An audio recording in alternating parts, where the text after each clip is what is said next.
दोस्तों, एक तरफ चुनाव आयोग की बड़ी बड़ी बातों का कोई अंत नहीं है।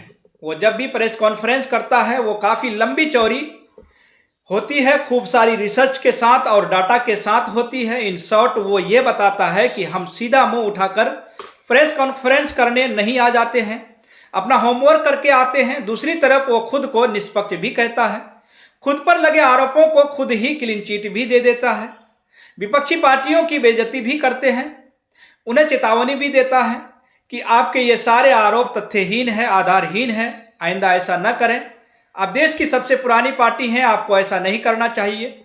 फला फला तरह तरह की ढेर सारी बातें ज्ञान प्रपंच चुनाव आयोग लगातार करता आ रहा है। फिर उसका यह भी कहना है दोस्तों कि चुनाव की तारीखों का ऐलान करने से पहले वो तमाम तरह की जानकारियों को इकट्ठा करता है और ऐसे ही डेट अनाउंस नहीं कर देता। तो यहां पर दोस्तों अब सवाल यह बनता है कि आपने हरियाणा चुनाव की तारीखों का या तारीखों को तो आगे बढ़वा दिया था, ये कहकर कि त्यौहार का समय है, लोग ज्यादा आ नहीं पाएंगे वोट देने। तो क्या पहले चुनाव आयोग ने यह सिंपल सा रिसर्च नहीं किया था? और क्या उन्हें भाजपा की याद दिलाने पर ही ये बात समझ में आई कि हाँ भाई त्यौहार है, चलो एक बार गलती हो गई? मगर अब दोबारा चुनाव आयोग ने दोस्तों यही किया है। जी हाँ दोस्तों, उत्तर प्रदेश के उपचुनाव की तारीख को भाजपा ने चुनाव आयोग को पत्र लिखकर आगे बढ़वा दिया। अब इस पर भी इन्हीं त्योहारों का बहाना लगाया है और चुनाव आयोग ने ठीक वही डेट फिक्स भी कर दी है जो भाजपा ने सज करी थी। दोस्तों, भाजपा के बातों को कितने प्यार से चुनाव आयोग मान जाते हैं। खैर, अब दूसरी बड़ी खबर यह है दोस्तों कि इसी चुनाव आयोग को हाईकोर्ट की जबरदस्त इस वक्त फटकार लगी है।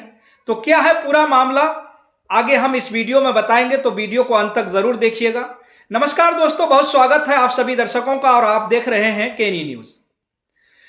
दोस्तों, आपके साथ आप ही बताइए कि ऐसी मीटिंग का क्या फायदा जब अंत में चुनाव आयोग को अपनी प्रेस कॉन्फ्रेंस में ऐलान की गई तारीखों को बदलना ही पड़ता है। दरअसल अब खबर आई है दोस्तों कि उत्तर प्रदेश उपचुनाव में जो 13 नवंबर को वोट पड़ने थे वो अब 20 नवंबर को पड़ेंगे। इसकी वजह बताई जा रही है गंगा स्नान।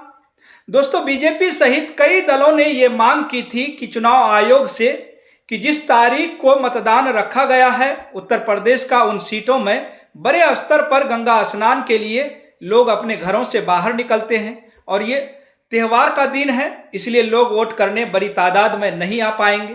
तो आप चुनाव की तारीख 13 से 20 कर दीजिए।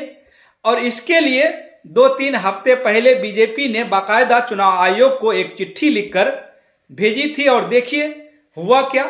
भाजपा ने चुनाव आयोग से बोला कि तारीख को 20 कर दो और चुनाव आयोग ने ऐसा कर भी दिया।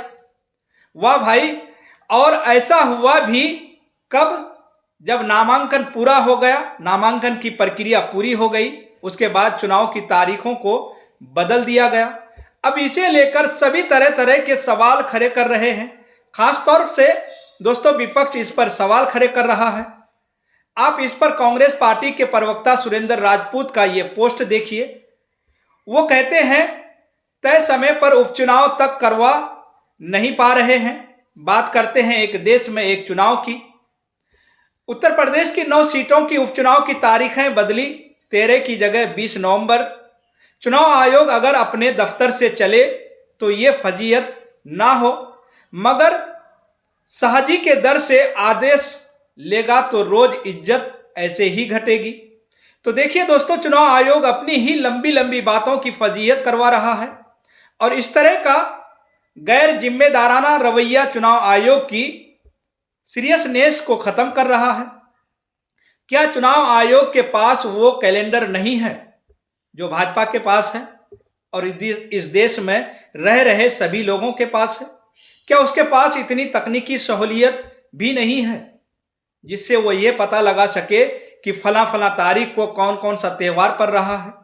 और ये गड़बड़ियां तब हो रही है जब सारा मामला ही तारीखों का है।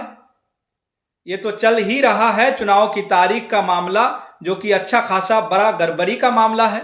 दूसरी तरफ दोस्तों अब नामांकन का भी मुद्दा उठा हुआ है, जिसमें चुनाव आयोग ने महाराष्ट्र में निर्दलीय उम्मीदवारों के नामांकन को खारिज कर दिया है। और जब से यह खबर निकलकर सामने आई है तो इस वक्त बवाल ही खड़ा हो गया है। बंबई हाईकोर्ट में याचिका दाखिल की गई है और इस याचिका की सुनवाई के दौरान जस्टिस ने चुनाव आयोग के वकील को जमकर सुनाया है, जमकर फटकार लगाया है। क्योंकि चुनाव आयोग ने पहले तो निर्दलीय प्रत्याशियों के नामांकन खारिज कर दिए और नामांकन खारिज करने के पीछे जो तर्क दिया है वो बड़ा ही अटपटा है। कोर्ट ने इस मामले में चुनाव आयोग को एक नोटिस भी सौंपा है। इस पर पहले आप लाइव लॉ की ये खबर देखिए। बंबई हाईकोर्ट ने राज्य भर में सुबह 11 बजे के बाद दाखिल किए गए उम्मीदवारों के नामांकन पत्र खारिज करने के चुनाव आयोग के फैसले पर सवाल उठाए हैं। तो बंबई हाईकोर्ट ने सवाल उठाए हैं दोस्तों, 30 अक्टूबर की तारीख नामांकन पत्र जारी करने की आखिरी तिथि थी, मगर चुनाव आयोग ने 11 बजे ही इसकी अंतिम तिथि रख दी, जबकि वह दफ्तर खुलने का शुरुआती वक्त है और 11 बजे के बाद ही इसे लेने से मना कर दिया गया। अब इस पर कोर्ट ने सवाल उठाया है। जजों ने कहा, हम जानना चाहते हैं कि आपको सुबह 11 बजे की समय सीमा कैसे मिली। समय सीमा 12 बजे या 1 बजे जैसी क्यों नहीं हो सकती? कार्य समय 11 बजे से शुरू होता है, तो उस समय सीमा क्यों रखा जाए?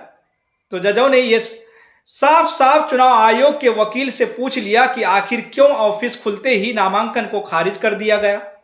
फिर इस पर वकील की बोलती बंद हो गई, वो कुछ जवाब नहीं दे पाया। तो दोस्तों जाहिर सी बात है, ये काफी सुनने में भी अजीब लग रहा होगा, अजीब लग रहा है कि नामांकन पत्र जारी करने की आखिरी तिथि सीधा 11 ही बजे की रख दी गई, जिस वक्त ऑफिस खुलता है। टाइमिंग तो कुछ भी रखी जा सकती थी, 1 बजे रख सकते थे, 2 बजे रख सकते थे, 3-4 बजे भी रख सकते थे। इस टाइमिंग को देखकर तो लग रहा है कि ये सोची समझी साजिश है।